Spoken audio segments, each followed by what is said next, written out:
আসসালামু আলাইকুম সুপ্রিয় শিক্ষার্থী, তুমি কি অ্যাংজাইটি, ডিপ্রেশন অথবা স্ট্রেসে আক্রান্ত? সমাধান একটাই, লাভ হরমোন। বলা হচ্ছে যে আমাদের মস্তিষ্কের পিটুইটারি গ্ল্যান্ড থেকে এই হরমোনটা খরিত হয়, এর নাম হচ্ছে অক্সিটোসিন। অক্সিটোসিনকে লাভ হরমোন কেন বলা হয়? প্রেমিক প্রেমিকা বা স্বামী স্ত্রীর ভালোবাসার সৃষ্টিতে এটা কি হেল্প করে? আসলে তা না। বলা হচ্ছে যে হাগ করার সময়, কিস করার সময়, এমনকি সেক্সুয়াল ইন্টারাকশনের সময় অক্সিটোসিন হরমোনের ক্ষরণ বেড়ে যায়, এই জন্য এটাকে লাভ হরমোন বলা হয়।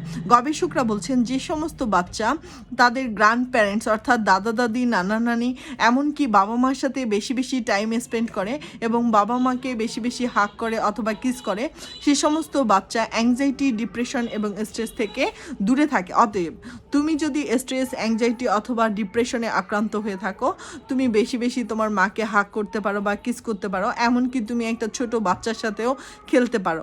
তাহলে তোমার স্ট্রেস, ডিপ্রেশন এবং অ্যাংজাইটি গায়েব হয়ে যাবে। ধন্যবাদ, ভালো থাকবা। আসসালামু আলাইকুম।